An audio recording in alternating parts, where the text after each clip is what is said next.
Ang Die Hard with a Vengeance ay nagsisimula sa magandang lungsod ng New York kung saan abala ang lahat sa kanilang mga pang-araw-araw na gawain. Bigla na lang, isang napakalakas na bomba ang sumabog at winasak ang Bonwit Teller Convenience Store.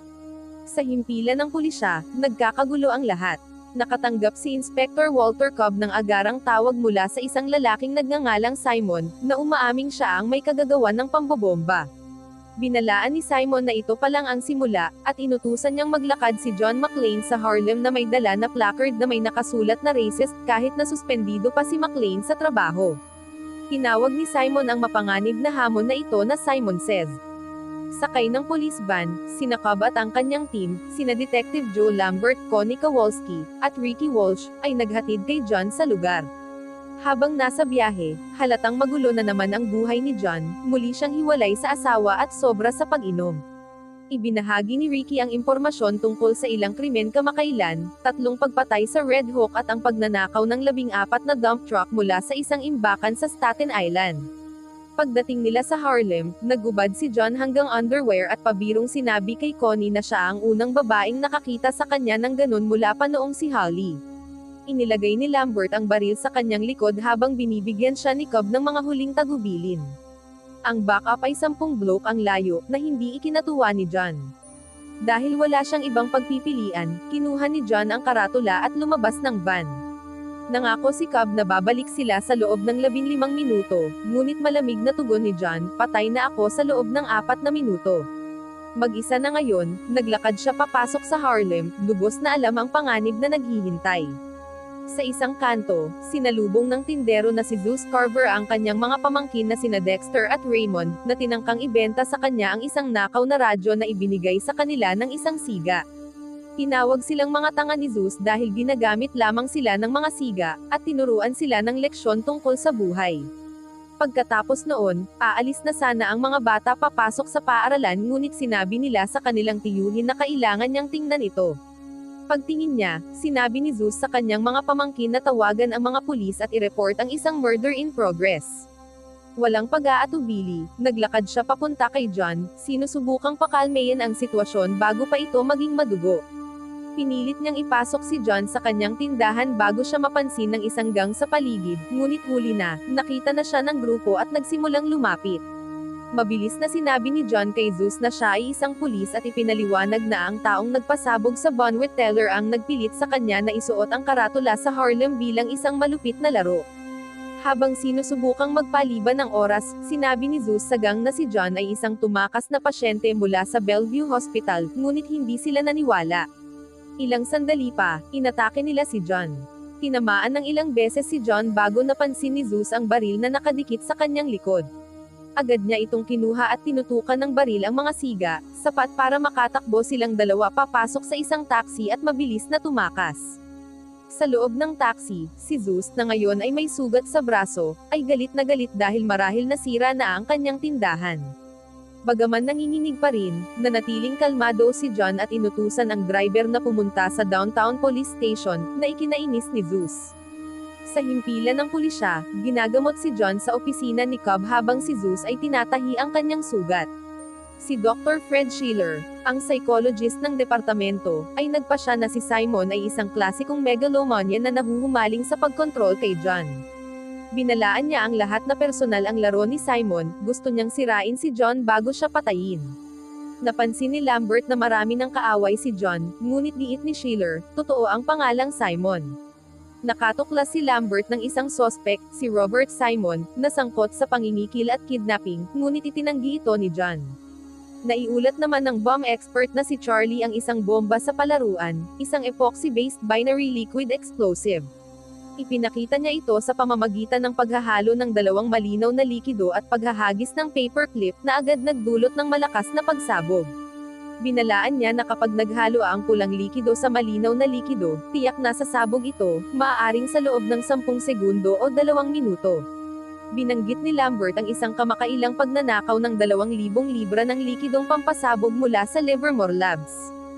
Biglang sumingit si Officer Jane, tumatawag si Simon. Sina John, Cobb, at Lambert ang sumagot habang nakikinig si Schiller. Ipinag-utos ni Simon na pumunta sina John at Zeus sa isang telepono sa kanto ng 72nd Street at Broadway, walang kasamang backup. Sinubukan ni Cobb na makipag-usap kay Simon, na tinawag si John bilang walang ingat na pulis na may suspensyon, siraang kasal, at lasenggo, kaya raw hindi karapat-dapat pansinin. Sarkastikong nagpasalamat si John, pero hindi natin si Simon at inulit lang ang kanyang utos. Tumanggi si Zeus, sinabing tumulong lang siya kay John para maiwasan ang riot ng mga pulis sa Harlem. Inutusan ni Cobb si John na kumbinsihin si Zeus. Sinabi naman ni Wise na nakita ang bomba sa Chinatown, ngunit nagsinungaling si John at sinabing nasa Harlem ito. Dahil akala ni Zeus na nanganganib ang kanyang komunidad, napilitan siyang sumama. Ilang sandali lang, dumating na ang dalawa sa phone booth habang minamanmanan sila ng isang team sa malapit. Pinaalis nila ang isang babaeng gumagamit ng telepono at nagsimulang tumunog ang linya, at ito na ang sandali ng katotohanan. Pagkasagot nila, sinabi ni Simon na may pampasabog sa basurahan sa tabi nila, at kailangan nilang sagutin ng tama ang isang palaisipan, kung hindi, sasabog ito. Ganito ang palaisipan, mas mahigit, habang papunta ako sa Street Ives, nakasalubong ko ang isang lalaking may 7 asawa. Mas mahigit bawat asawa ay may 7 sako, bawat sako ay may 7 pusa, at bawat pusa ay may 7 kuting. Mas mahigit mga kuting, pusa, sako, at asawa, ilan ang papunta sa Street Ives. Sinabi ni Simon na ang kanyang numero ay 555 na tatawagan nila para sa kanilang sagot, at mayroon silang 30 segundo para lutasin ito. Sa huli, sinabi ni Zeus ang sagot na 2,401 pero nagbago ang isip niya at sinabing ang lalaki lang ang papunta sa Street Ives, kaya ang numerong kailangan nilang tawagan ay 555-7101. Nang tawagan nila ito, sinabi ni Simon na 10 segundo na silang huli, at biglang nagkagulo, ngunit walang sumabog. Tumawa lang si Simon. Pagbalik sa linya, sabi niya, hindi ko naman sinabing Simon Says. Pagkatapos ay idinagdag pa niya, 9:30 na. Darating na ang tren number 3. Sa loob ng 30 minuto, sasabog ito kung hindi kayo makararating sa news kiosk sa Wall Street Station.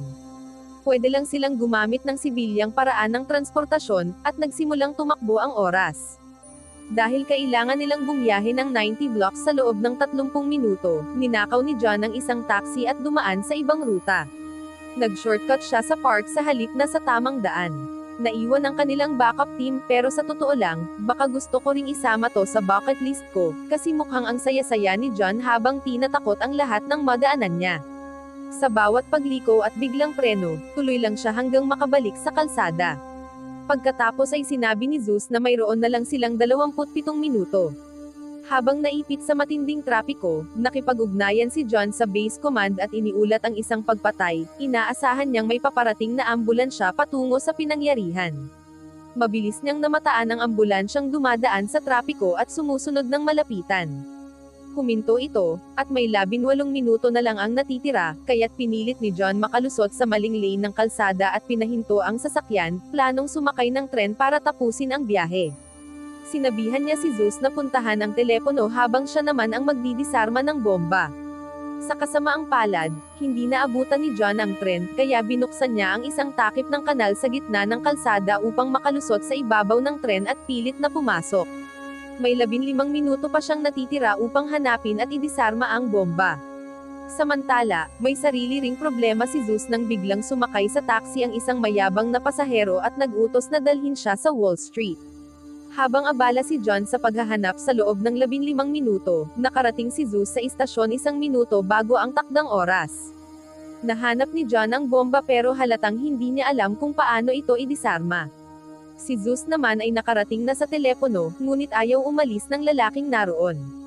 Habang sumisigaw si Zeus, tinutukan siya ng baril ng isang pulis. Itinaas niya ang kanyang mga kamay at biglang tumunog ang telepono, kailangan niyang sagutin ito. Samantala, itinulak ni John ang lahat ng pasahero patungo sa unahan ng tren habang siya naman ay nagpunta sa likod. Pinagsabihan ni Zeus ang pulis at sinagot ang tawag, ngunit nadismaya si Simon nang malaman niyang wala si John, sinasabing bigo sila. Yumuko si Zeus sa sahig habang itinapon ni John ang bomba palabas ng tren, na naging sanhi ng pagkadiskaril nito at muntik ng makasagasa ng mga sibilyan. Sa kabutihang palad, walang namatay kahit na malaki ang pinsala. Tumayo si Zeus at tumingin sa paligid, nakitang tumatawa si John sa kanyang nagawa. Habang ginagamot si John ng mga paramedic, iniulat ni Lambert na may mga gasgas, pasa, may ilang kumalog ang utak, isang matandang nagkaaberya sa pacemaker, at isang buntis na nanganak pero walang namatay. Napansin ni John na kahit nakarating sila sa oras, sumabog pa rin ang bomba. May hindi tama. Bago pa niya mapag-isipan, isang babae ang lumapit at sinabing ipinapatawag silang dalawa. Dinala sila sa isang van ng FBI kung saan ipinakilala ni Cobb ang mga agent na sina Andy Cross at Bill Jarvis. Ipinakita ni Cross kay John ang mga litrato ng dalawang lalaki at tinanong kung kilala niya ang mga ito. Hindi niya kilala. Tinanong ng mga agent kung may mga sumunod sa kanila. Sarkastikong sagot ni John, "Oo, parang may naramdaman akong mainit, akala ko mga daliri ko sa paa." Iginiit ni Jarvis na makipagtulungan siya, at pinagtibay ni Cobb ang tiwala sa kanya. Naiinis, tinanong ni John kung bakit siya ang pinupuntirya ni Simon. Ipinaliwanag ni Jarvis na ang isa sa mga lalaki ay si Matthias Targo, isang Hungarian mercenary at eksperto sa pampasabog. Ang isa ay dating koronel ng East Germany, bihasa sa pagsalakay at sa paggamit ng wikang Ingles na may accent. Tinanong ni John kung ano ang kinalaman nito sa kanya. Doon tinanong siya ng isang ahente kung may ibig sabihin ba sa kanya ang pangalang Gruber. Biglang bumalik sa alaala ni John ang pagkamatay ni Hans Gruber. Ibinunyag nila na si Simon ay si Simon Peter Gruber, ang kapatid ni Hans. Maya-maya, tumawag si Simon at sinabi niyang nagtanim siya ng 2,400 libra ng pampasabog sa isang paaralan sa Manhattan, na sasabog ng alas 3 ng hapon. Inutusan niya sina John at Zeus na pumunta sa Totten Square Park sa loob ng 20 minuto, dapat maglakad lang sila. Inabot ni Cobb kay John ang isang cellphone, at agad silang tumakbo. Pagkatapos, tinipon ni Cobb ang lahat ng mga serbisyong pang-emerhensya, pati na rin halos lahat ng may suot na badge. Nagbigay siya ng talumpating mas nakaka-inspire pa kaysa kay IShowSpeed, at nagsimula ang lahat sa paghahanap ng bomba. May mahigit 3 oras lang silang natitira. Ngunit walang nakakaalam na pinapanood ni Simon ang lahat mula sa bubungan, at tila perpektong gumagana ang kanyang plano. Sinimulan na niya ang susunod na bahagi ng kanyang operasyon. Dahil halos buong puwersa ng New York City Police ay nasa lansangan, may mahigit 10 truck na paparating. Sinubukan ni Ricky na pigilan, ngunit ginamit ni Simon ang kanyang American accent at sinabing bahagi siya ng City Engineer's Office at gusto niyang makita ang pinsala mula sa pagsabog ng tren. Naloko si Ricky at pumayag na tulungan sila, dinala sina Simon at ang kanyang grupo pababa upang tingnan ang pinsala mismo. Habang bumababa si Ricky, pumasok naman si Simon kasama ang kanyang mga tauhan sa Federal Reserve Bank at hinanap si Ginoong Little. Sa labas, papasok na ang mga truck, habang sina Ricky at ang dalawa niyang kasamang pulis ay agad na pinatay. Suot ang mga peking uniforme ng pulis, tuluyan nang nagsimula ang operasyon ni Simon. Nagsimula silang magpasok ng isang napakalaking makina sa butas. Samantala, sa loob ng bangko, sinalubong ni Felix Little ang kanyang mga bisita. Sa lugar ng krimen, patuloy na lumusong si kotse sa ilalim ng subway, kasabay ng pagpasok ng mga makina. Sinimulan niyang hukayin ang pader, habang sina Simon at ang kanyang mga tauhan ay tinanggal ang mga gwardya pati na rin si Ginoong Little, at ninanakaw ang kanilang mga uniforme. Isang dambuhalang drilling machine ang nagsimulang gumawa ng lagusan patungo sa ilalim ng vault ng Federal Reserve. Isa-isang tinanggal ang mga natitirang gwardya. Sa loob ng bangko, natapos ang pagbutas ng makina, at nagbukas ito ng daan para makapasok si kotse sa vault. Dahil abala ang mga pulis sa paghahanap ng bomba, walang nakasagot sa tawag. Ang huling gwardya ay pinabagsak ni kotse. At sa sandaling iyon, may buong access na si Simon sa vault. Sinimulan ng kanyang grupo ang pagbubukas ng mga pinto, isa-isa. Ang vault na ito ay naglalaman ng mahigit $140 bilyong na halaga ng ginto. Habang nagmamadali sina John at Zeus papunta sa parke, ipinaliwanag ni John na itinapon niya ang kapatid ni Simon na si Hans mula sa ika-32 palapag ng Nakatomi Plaza, at ngayon, naghihiganti si Simon sa kanya. Pagdating nila sa phone booth sa Totten Square Park, si John, na humihingal pa, ay sumagot sa tawag ngunit tinutukso lang siya ni Simon dahil sa kanyang kondisyon. Nang tanungin ni John kung ano ang gusto niya, simpleng sinabi ni Simon, ano ang may 4 na paa at laging handang bumiyahe. Nakilala ni Zeus ito bilang isang lumang palaisipan tungkol sa elepante at nakita niya ang isang fountain na may estatwa ng elepante. Doon, nakita nila ang isang suitcase bomb at 2 jugs ng tubig. Inilagay ni John ang suitcase sa base ng fountain, at sa kabila ng babala ni Zeus, binuksan niya ito at aksidenteng na-activate ang bomba. Tumawag muli si Simon, na nagbunyag na ang bomba ay may proximity circuit, kaya kailangan nilang manatili malapit para ma-disarm ito. Dapat nilang gamitin ang 2 jugs, isa ay may 3 galon at isa ay may 5 galon, dapat nilang sukatin ng eksakto ang 4 na galon at ilagay ito sa tamang bigat. Habang kinokolekta ni Simon ang bilyong halaga ng ginto, madaling nalutas ni John ang palaisipan at tiniyak na ang natira lamang sa 5 galon na jug ay 4 na galon. Maingat na inilagay ni Zeus ito sa tamang bigat at na-disarm ang bomba na may 5 segundo pang natitira. Tumawag muli si Simon, nagulat na buhay pa sila. Nag-alok si John na hanapin ang bomba sa paaralan, ngunit sinabi ni Simon na may 2 oras at 47 minuto siya para malutas ito. Inutusan niya si John na hanapin ang envelope sa ilalim ng gilid ng fountain at lutesin ang 21 sa 42 bago siya mag-hang up, at ang susunod na lugar ay ang home team dugout. Inisip ni John na parang walang saysay ang lahat at sinabi kay Zeus na kuhanin ang bomba. Pagkatapos napansin niya ang ilang kabataan na nagnanakaw sa candy store at pinigilan sila, habang sinasabi ng isa sa mga bata kay John na Pasko ngayon at maaaring magnakaw sa City Hall sa metaphorical na paraan. Naunawaan ni John ang motibo ni Simon, kinuha niya ang bisikleta ng bata. Kasama si Zeus, muntik na silang matamaan ng dump truck. Tiningnan ni John ang paligid, at napunta ang tingin niya sa Federal Reserve Bank of New York. Papalapit sa bangko, sinabi niya kay Zeus na ipasa ang bomba sa mga pulis para ayusin ito. Inaalerto ng mga peking pulis si Simon sa paglapit ni na John at Zeus, at nang malaman niyang nakapaglibang na siya kay John, iniutos ni Simon sa kanyang tropa na patayin siya. Sinabi niya sa kanila na iwan si Zeus, at pagkatapos ibigay ni Zeus ang bomba, umalis ang tropa ng walang alinlangan. Ngunit may kakaibang nangyayari at naramdaman ito ni Zeus. Samantala, pumasok si John sa reserve at ipinakita ang kanyang badge. Matapos pagtawanan ng kanyang kasuotan, tinanong siya ng pulis sa lugar kung nais niyang samahan siya sa vault, na nag-aalalang maaaring may mangyari. Sa pagpasok sa elevator, napapalibutan si John ng 4 na lalaki, ngunit napansin niya ang numero ng badge ng pulis sa kanyang tabi at naalala niya na ito ay kay Ricky. Pinapatay ni John ang lahat ngunit nasugatan siya habang ginagawa ito. Samantala, iniimbestigahan ni Zeus ang tunnel ng subway. Sa gulat niya, natagpuan niya si John doon, at doon nila naisip na ang tulisan ay nagnakaw ng ginto na nagkakahalaga ng bilyon. Nakakita si Zeus ng mabigat na gold bullion sa lupa at kinuha ito. Napagtanto ni John na ang mga dump truck na ninakaw nila kanina ang susi sa buong operasyon ni Simon, at kumuha sila ng isa pang sasakyan upang hanapin ang mga truck. Matapos hindi matagpuan ang mga dump truck sa Brooklyn Bridge, nakita ni na John at Zeus ang mga ito sa FDR at sinundan sila. Sinubukan ni John na tawagan si Cobb ngunit napansin niyang sira ang kanyang telepono.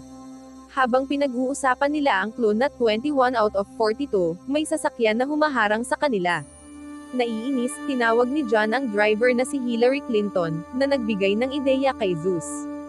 Ang 21 out of 42 ay tumutukoy sa mga presidente ng US. Ngunit pareho nilang hindi alam kung sino ang ika-21. Nang mapagtanto nilang mabagal ang kanilang sasakyan, nakakita si John ng isa pang sasakyan at sinakyan ito, ngunit naiwan niya ang gold bullion.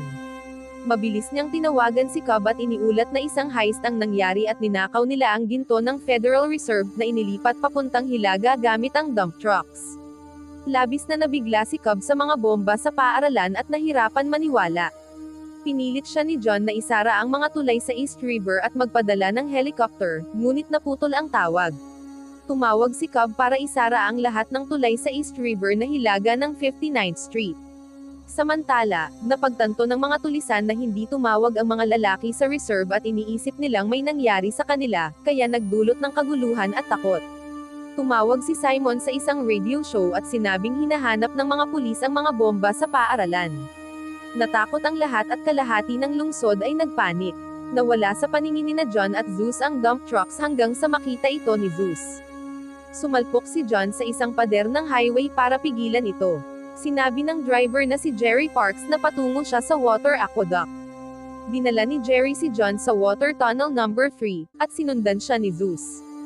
Ipinakita ng foreman na inilipat ng mga manggagawa ang tunnel matapos itong gawan ng daan. Napagtanto ni John na mga tauhan ni Simon ito.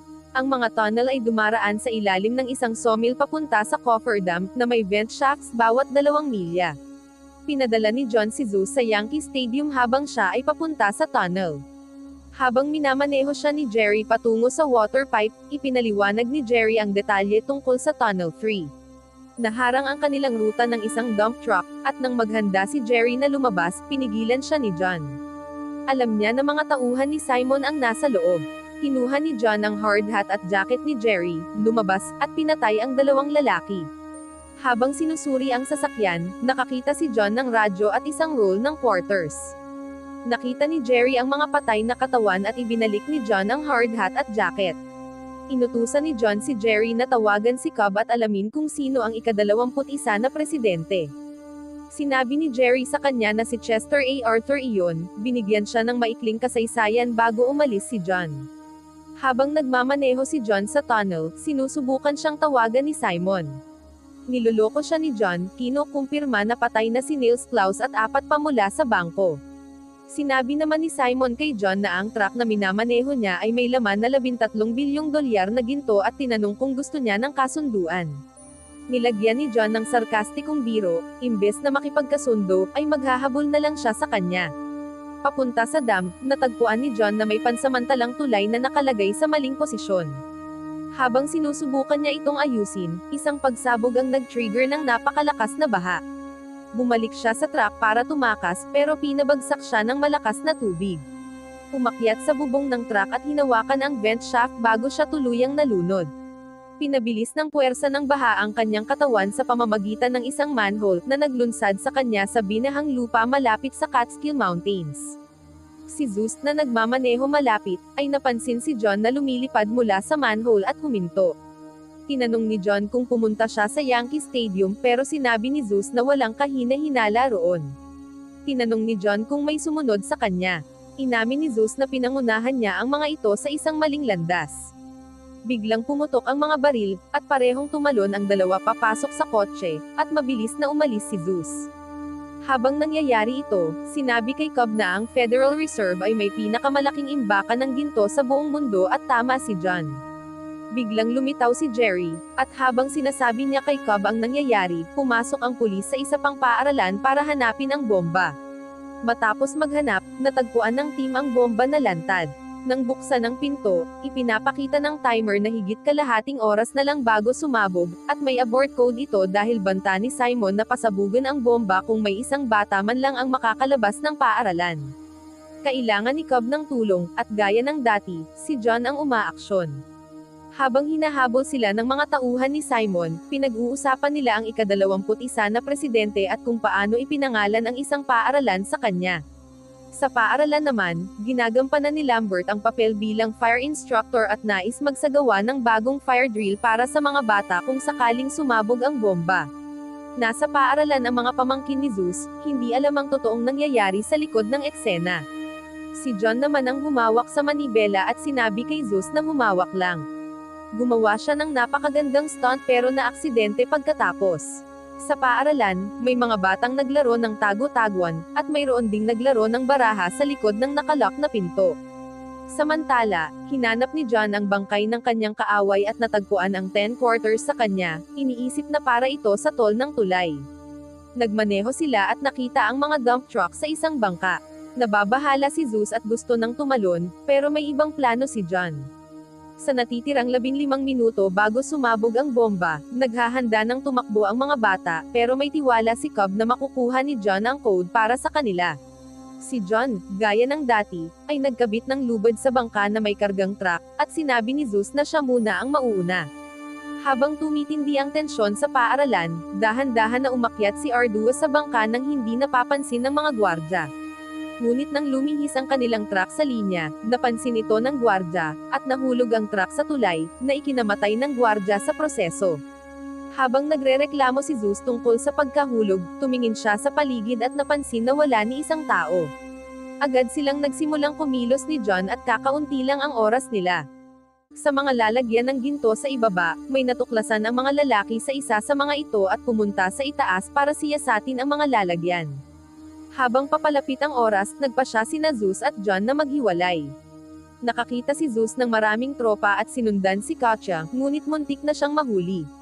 Nang makarating siya sa control room, hinarang niya si Simon gamit ang baril, at hinihingi ni Zeus ang code ng bomba. Tumanggi si Simon kahit nakatutok sa kanya ang baril. Nang pindutin ni Zeus ang gatilyo at walang nangyari, ipinaliwanag ni Simon na nakabukas ang safety, at binaril si Zeus sa paa. Si John naman ay agad na gumamit ng dahas at bumaba sa ilalim patungo sa mga lalagyan. Matapos patayin ng isa pang lalaki sa lugar, si John ay natamaan mula sa itaas. Inihagis ng malaking lalaki si John sa paligid. Sa paaralan, sinabi kay Charlie na kailangan nilang lumikas sa kaunting natitirang oras. Sinabihan ang mga bata na tumakbo. Napansin ni Zeus ang kaguluhan. Sa kabutihang palad, walang nakatingin sa paaralan, at hindi sumabog ang bomba. Sinabihan din si Charlie na kumilos. Nang makita ang mga batang nakulong sa itaas, kinuha ni Lambert ang susi ng pinto at tinulungan silang makalabas. Tumanggi si Charlie na umalis kung may mga batang naiwan. Samantala, sinaktan ni John ang halimaw sa tabi niya, ngunit wala itong epekto. Sa halip, ginamit niya ang isang malaking kadena at sa huli, nagtagumpay siya. Mga 2 minuto bago sumabog ang bomba, hinanap ni John si Simon at nakapasok sa control room. Pinalaya ni Lambert ang mga bata, at pinutol ni Charlie ang isang wire ng bomba. Nagpadala si John ng mayday call sa Coast Guard, at nagsimulang maghalo ang likido at ang bomba. Nakulong sina Lambert at ang mga bata sa bubong, at pinutol ni Charlie ang isa pang wire, ngunit natuklasan niyang pancake syrup pala ang likido. Nakita ni John ang totoong bomba sa barko, at muling niloko sila ni Simon. Ipinagtanggol ni Simon ang sarili bilang sundalo, hindi halimaw. Nang sabihin ni John na basura ang kapatid niya, nakipag-ugnayan si Simon sa Coast Guard at gusto nilang i-record ang mensahe. Pinatugtog niya ang isang audio recording na nagsasabing nagnakaw ang kanluran ng yaman ng mundo at nagdulot ng kakulangan sa ekonomiya. Habang ibinibaba sina Zeus at John kasama ang bomba, balak ni Simon na pasabugan sila pati ang ginto sa Long Island Sound na tila isang politikal na terorista mula sa simula. Sinabi niya kay Katya na iligtas ang mga tropa. Sa escape boat, sinabi kay Katya na wala ang ginto sa bangka at niloko sila ni Simon. Kinuha ni Katya ang kanyang baril pero nagpasya siyang palampasin si Simon at sumama sa iba pang miyembro ng crew. Nagsisisi si Zeus sa pagligtas kay John sa Harlem, iniisip niya na iyon ang dahilan ng kanilang sitwasyon. Tiniyak ni John na walang ginto sa bangka. Dahil kilala niya ang pamilya Gruber, naniniwala siya na gusto ni Simon na isipin ng mga tao na winasak niya ang $100 bilyong na ginto. Iginiit ni John na hindi sila mamamatay at tinanong niya si Zeus kung makakaya ba niyang makawala. Sabi ni Zeus, makakaya niya kung may malaking bagay siya. Hinugot ni John ang metal splinter mula sa tow truck cable na nakabara sa kanyang balikat at ibinato ito sa kamay ni Zeus. Habang inaayos ni Zeus ang lock, inamin niya na nag-uumpisa na siyang magustuhan si John. Sinabi ni John na huwag, at ibinunyag na nagsinungaling siya, ang bomba na natagpuan nila ay hindi sa Harlem kundi sa Chinatown. Ito lamang ang paraan para mapunta si Zeus sa kanilang plano. Tinanong ni Zeus ang tungkol sa asawa ni John. Inamin ni John na siya at si Holly ay hiwalay dahil hindi niya tinawagan si Holly matapos ang isang pagtatalo. Tumawa si Zeus, tinawag siyang tanga dahil nasira ang kanyang pamilya dahil sa isang tawag. Matapos ma-unlock ang cuffs ni John, nahulog ang splinter. Habang hinahanap ito ni John, napansin niyang nag-a-activate ang bomba. Ayaw niyang iwan si Zeus, kaya pinutol niya ang liquid connectors ng bomba gamit ang crowbar at nailigtas si Zeus. Nakaligtas sila habang sumabog ang barko at itinapon sila sa dagat. Sa baybayin, kinumpirma ni Lambert na natagpuan ang katawan ni Ricky. Tiniyak ni Cobb kay John na ang mga awtoridad ay nakatuon sa salvage operations. Pinapaalala ni Zeus na buhay sila, ibig sabihin natalo si Simon. Binigyan ni Lambert si John ng quarter para tawagan si Holly, pero napansin ni John na ang aspirin ay galing Quebec at agad siyang tumakbo. Samantala, ipinagdiriwang ni Simon at ng kanyang buong crew ang bilyong halaga ng gintong kanilang ninakaw, pero tulad ng dati, maaga silang nagdiwang. Ngayon na nasa kanila na ang yaman ng isang maliit na bansa, tumingin si Simon kay Katya at gusto siyang dalhin sa isang pribadong lugar. Napansin naman ng kanilang mga tauhan na nadiskubre na sila ng mga awtoridad, may helicopter sa himpapawid at nakablock ang kalsada. Panahon na para sa huling labanan. Parehong naghanda ang 2 koponan ng dump trucks at bumiyahe patungong Nova Scotia. Personal na naiinis si Simon at gusto niyang patayin si John ng tuluyan. Lumipad sila gamit ang sariling chopper mula sa base at pinaputukan si Zeus. Gumanti sila ng putok, pero walang silbi ang kanilang mga baril laban sa mabibigat na armas ng kalaban. Nang bumaba sa chopper, naipit si Zeus sa kanyang upuan, at si John ay ginulo si Simon. Mukhang epektibo ito at tumakbo si John para magtago, napagtanto na may isang bala na lang siya. Nagkatinginan sina John at Simon, at pinaputok ni John ang linya ng kuryente sa ibabaw ng chopper, na nauwi sa kamatayan ni Simon. Nagtawanan sina John at Zeus, pero panahon na para magseryoso. Ang susunod na tawag kay Holly ay maaaring mas nakakatakot kaysa sa buong teroristang plano. Nang tawagan niya ang numero ni Holly, nagtapos ang pelikula. Wow naman! Doon nagtatapos ang pelikula mga idolo, salamat sa inyong panonood.